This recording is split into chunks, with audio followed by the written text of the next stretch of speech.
Tapi nih Hil, ada satu sebenarnya yang sekarang tuh lagi bukan marak ya, tapi ya udahlah kita buka-bukaan aja statement tentang gua nggak mau nikah karena alasan ina inu dan lain-lain gitu ya. Menurut lo sendiri, apakah itu juga tujuan hidup? Lo pengen ya anak istri udah ada gitu ya, tapi lo pengen hidup nanti punya anak cucu, menimang cucu, terus rumah di daerah pedesaan dengan banyak pepohonan dan lain-lain. Visi seperti itu untuk lo achievable apa enggak? Gue tuh sangat membayangkan bahwa suatu saat nanti gue akan ada di daerah ya kayak tempat kita shoot ini. Ya kan kalau kelihatan ada banyak pohon-pohon. Benar, ya kan? Terus lo bisa naruh hammock di situ ya kan. Rumah dengan cabin-cabinnya. Wih, sedap ya.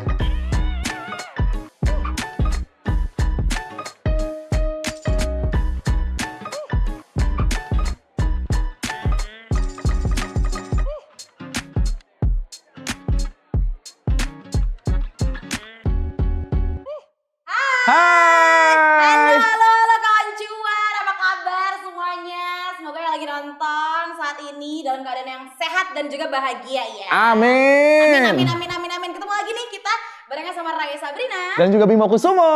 Yes, kita bakalan ngobrol-ngobrol lagi sama orang-orang yang keren-keren banget di podcast Cuan, curhatan urusan anak negeri punya IFG Live. Nah, jadi kalau yang belum tahu nih, Cuan Podcast ini adalah program podcast yang bakal ngomongin tentang tema yang nggak biasa, yang bakal menampar ya, dengan obrolan yang no sugar coating, tapi pastinya tentang hal-hal yang positif. Itu dia. Bahasannya juga banyak banget nih Bim ya. Apa aja? Kita mau bahas soal work life, lifestyle, financial literacy, kesehatan dan masih banyak lagi. Jadi kita akan ngebahas emang hidup tuh gampang ya? Segampang itu hidup. Nah, kita bakal ngobrol sama seseorang yang gokil banget. Nggak tahu sih gokil apa sini. Nah, nggak tahu sih. Aku juga pengen membuktikan ke kawan cuan apakah segokil apa narasumber kita kali ini ya. Langsung aja kalau gitu kita panggil ya. Kita panggil narasumber kita yang satu ini. Asik. Yuk. Mana nih? Ini gimana nih? Biasanya gini nih kayak ada ininya ya. Pakai panggilannya. Cowok dong. Hai gitu. Nah, gitu. Beda langsung ya energinya sama kita ya. Widih, Sahil Mulahela datang ke sini membawa tote bag. Aku pengen tahu dong what's in your tote bag dong, unboxing dulu dong. Betul. Coba diantinju dulu. Unboxing. Iya benar. Lucu ya. Tidak pernah tidak lucu. Iya. Bawa apaan sih Hil? Enggak usah. Emang di pesawat mau muntah, enggak gitu. Nah, Bentar. Iya. Nah, nih. Ini tau gak nih apa? Ini punya siapa ya? Oh, punya gua. Punya orang lain. Ada kartu flash. Iya. Terus ada ATM. Tuh, ya kan? Banyak. Ini. Card holder, dompet. Ini semua gua buka. Iya dong. Iyalah. Biar semuanya tahu, gak ada rahasia di antara kita. ini penyambung nyawa ini. Iya kan? Pala chargernya mana ya? Gua nggak bawa lagi. Terus apa lagi? Coba lihat dong. Gua nggak bawa pala chargernya. Dompet, kabel, charger. Ribet banget ya. Ribet bener. Ini Apa tuh? surat utang panci. Oh, catatan kredit ya? Kredit pajak. Bu Romla belum bayar. Bu Sugi. Tapi emang kayak gitu ya, Hil? Emang. Maksudnya lo mature gitu ya, udah nikah, punya anak segala macem. Yang lo bawa tuh emang sekompleks ini gitu. Ada lagi satu. Apaan? Sunscreen. Gue juga bawa lagi. yang SPF 50 plus Hil, bener? Iya, plus aja. Iya. Ini bahasa Jepang, coba baca deh. Nggak usah. Hil, tapi gue mau nanya deh. Iya. Menurut lo nih, masuk akal nggak sih? Hari ini tuh kita mendambakan rumah di pedesaan, gitu ya. Dengan banyaknya ruang hijau yang tujuannya di masa tua nanti kita bisa hidup tenang. Kalau ngelihat sekarang kan kayaknya kota banget nih gitu ya. Maksudnya ini kehidupan yang bener-bener perkotaan, lo bawa card holder lah, bawa charger segala macem. Tapi lo pengen gak sih punya rumah di pedesaan gitu? Gua tuh dari dulu ya selalu mendambakan untuk bisa tinggal di pedesaan, tau gak lo? Gue tuh kebayang kayak misalkan tinggal di satu daerah yang berbukit ya. Misalkan kalau di luar negeri kalau lu lihat kayak entah itu di Swiss kah atau di New Zealand. Iya tahu, udah pernah lo baru bulan kemarin ke Swiss, nggak usah digituin juga. Ini kan ajang flexing. Oh iya, benar. Nggak bisa ngelawan lagi gue yang ini. Iya, gitu-gitu. Itu tuh enak banget. Dan gue tuh emang tipikal orang yang sukanya sama pedesaan, bukan kota. Oh, tapi nggak usah jauh-jauh lah, Hil. Ini kita baru ngeliat beberapa waktu yang lalu lagi viral yang rumah Abah belakangnya tuh ada air terjun. Oh iya. Yang ditawar 2,4 M kan kalau nggak salah. Lo kan yang nawar. Iya.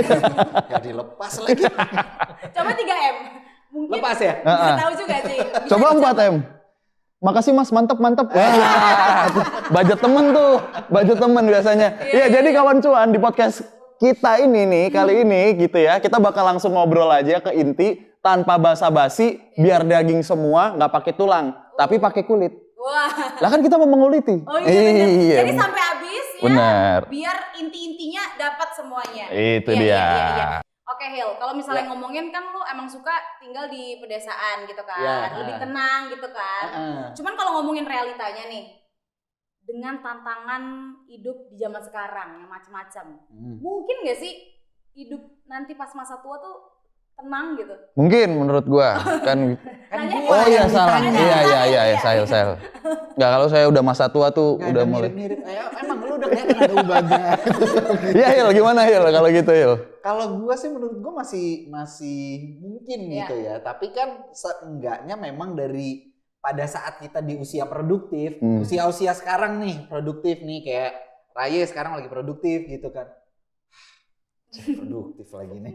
Ini nanti gue jadi pertanyaan masalah produktif. Benar.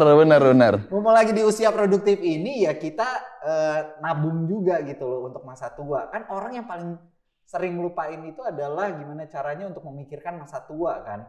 Supaya kita tenang. Nah kalau gue dari sekarang udah mulai mikirin nih. Masa tua gue nanti gue pengen enak-enak, pengen santai-santai, pengen bisa berkebun gitu kan. Ngangon kambing, ngangon kuda, segala macem, ngangon anak-anak gue. Jadi ya gue udah mikirin dari sekarang gitu. Jadi menurut gue sih masih mungkin banget ya. Iya. Jadi kayak kita lakuin apa yang kita bisa lakuin di zaman sekarang untuk nantinya di masa tua gitu berarti ya? Iya, betul. Biar masa tua lu tuh nanti lu mandiri, gak tergantung sama orang lagi. Iya, kalau kata Simon Sinek itu bilang apapun yang lo lakuin itu lo harus tahu goals-nya. Nah, yang lo lakuin ini lo udah tahu goals lo itu goals hidup lo tuh apa gitu. Jadi ada baiknya memang kita punya timeline dalam hidup gitu. Biar hidup kita tuh ada checkpointnya. Nah tapi nih Hil, ada satu sebenarnya yang sekarang tuh lagi bukan marak ya, tapi ya udahlah kita buka-bukaan aja statement tentang gua nggak mau nikah karena alasan ina inu dan lain-lain gitu ya. Menurut lo sendiri, apakah itu juga tujuan hidup? Atau gimana pandangan lo? Aduh, pertanyaan jebakan nih. Lah, kenapa jebakan? Enggak kan kalau nanti menyinggung. Loh tidak. Ini kita ngetes bagaimana pintarnya narasumber. Jebakan juga dong berarti. Jebakan juga.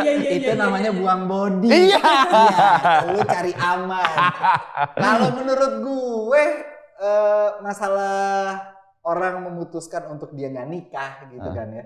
Ya itu masuk ke dalam tujuan hidupnya mereka, termasuk salah satunya yang kemarin sempat rame itu, yang masalah child free juga dan segala macam. Betul. Kan masuk ke tujuan hidupnya mereka gitu kan. Jadi nggak ada salahnya karena setiap orang punya goal yang tadi lo bilang dari Simon Sinek itu kan. Orang punya goals dan goalsnya mereka itu mereka udah atur dari sekarang.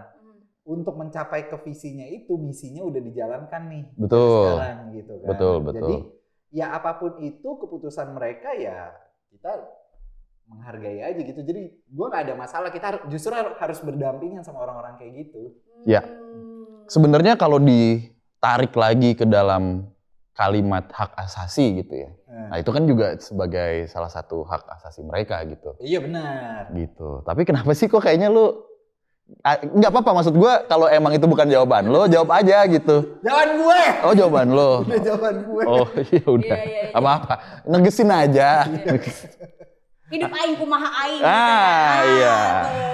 Takut ya. Udah bener jawabnya digiring lagi. Iya. Oke, kalau hari ini kita punya goals buat masa depan. Iya. Nah, kalau kita mundur nih Hil ya. Mundur ke 10 atau 15 tahun yang lalu di hidup lo gitu. Lu umur berapa tuh gue? Nah. Sekolah apa enggak? Gitu aja lu. Oh, sekolah. Tapi emang cabut mulu. Deket sini kan lu sekolahnya. SD lo di bawah situ katanya. Iya. Ya mundur nih. 10 atau 15 tahun yang lalu. Gak tahu sekolah apa enggak ya. Lu perjelas lagi. Nah, hidup hari ini itu udah sesuai belum sama tujuan lo di masa lalu? Dari goals gue 10 tahun atau 15 Iya. tahun yang lalu. 10 atau 15 tahun yang lalu emang gue mengidamkan hidup seperti ini. Oke. Dan Gimana? alhamdulillah sekarang kesampaian gitu kan. Cuman emang dari dulu tuh nggak pernah tahu waktu kita ngeset goal kan kayak Oke. oh gue pengen kesini nih, gue ke arah gue tuh pengen dikenal sama banyak orang dari dulu. Oh, lo tapi kan lo akhirnya sekarang achieve. Iya makanya kan gue bilang achieve nih sekarang dapatlah di tahap itu. Cuman dulu pada saat ngeset itu kayak kita tuh masih berandai-andai, gue tuh masih kayak bisa nggak ya gue sampai ke titik itu.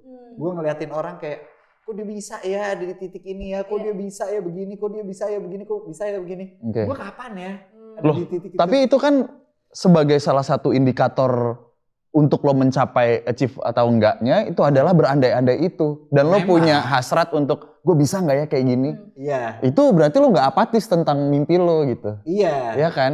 Ya berarti sebenarnya lo udah ada di proses untuk achieve tersebut. Iya. Menjalankan misinya untuk nyampe si Oke. visinya itu tadi kan. Visinya gue kayak ya gue pengen lah dikenal sama banyak orang gitu kan. Alhamdulillah mulai dari pandemi tahun lalu 2020 dikasih tuh jalannya. Sosial media gue dikasih naik, terus akhirnya kita jadi fokus konten, kita fokus juga bikin konten-konten untuk klien, gitu-gitu kan. Ya udah akhirnya sekarang kita menikmati. Dan sama satu keluarga lagi Hil ya, bukan lo doang ya. Satu keluarga. Dulu tuh padahal gue pengennya sendiri. Biasa aja dong. Iya, biasa aja. Dulu kan gitu bisa. Nggak usah nunjuk. Dong, Gitu. BAP. Karena mesin ketik nih. Gimana? Dulu tuh gue pengennya sendiri tahu. Gue tuh punya rasa apa namanya?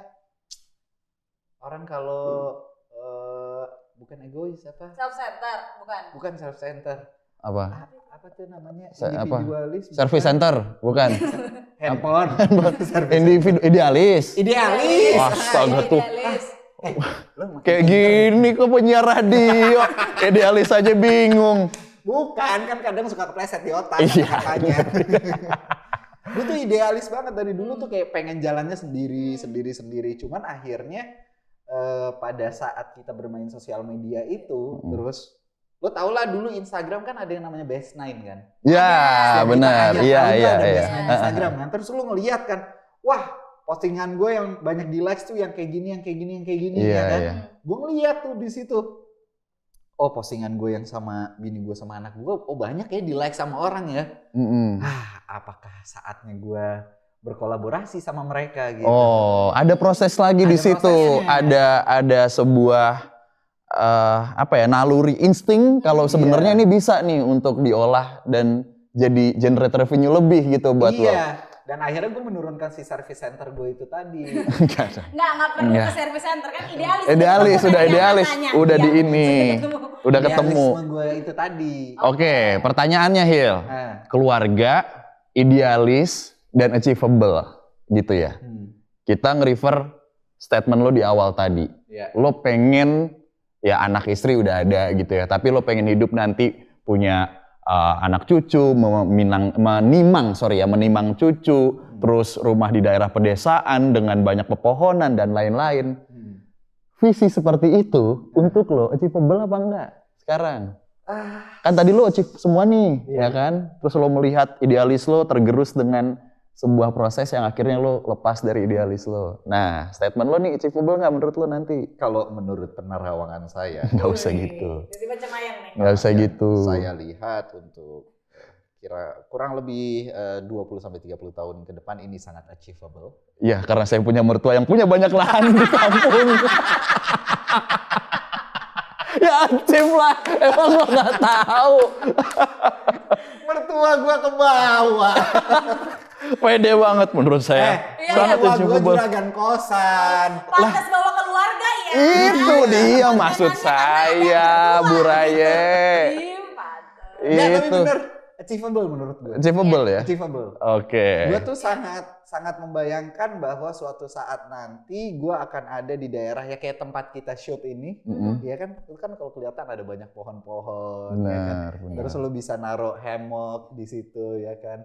Rumah dengan cabin-cabinnya, Wih, sedap ya. nikmat banget. Terus keluar pagi-pagi ngopi, terus ngeliatin burung-burung, Sedap. ngeliatin pemandangan. Sedap itu kalau di Reels tuh lagunya Thank you for sunshine, Iya. thank you for rain, gitu-gitu tuh. Tiba-tiba cucu keluar mecahin barang. Rusak dong videonya bener. Iya. Udah kebayang, bagus. Tapi menurut gue achievable banget sih. Achievable ya. Oke, ngomongin mimpi, ngomongin goals, apa yang udah tercapai, apa yang pengen dicapai. Sekarang kita ngomongin ke anak muda nih yang sekarang lagi nonton, kawan-kawan yang lagi gua nonton. banget. Seumuran ya kan. Iya. Gen Z. Enggak Gen Z. Nggak Gen Z dong. Nggak Gen Z. Nah, anak muda sekarang yang juga punya goals, mungkin dengan path yang dibilang ideal gitu sama orang-orang. Nikah, ya kan, punya anak, punya cucu, berkebun, hidup tenang di masa tua gitu. Ya. Menurut lo tantangan untuk bisa achieve jalan hidup itu buat anak muda zaman sekarang tuh apa, Hil? Buat anak muda zaman sekarang itu tantangannya adalah konsistensi menurut gue. Oke. Yang paling susah tuh itu soalnya. Iya. Karena sekarang anak-anak muda zaman sekarang kayak kita deh.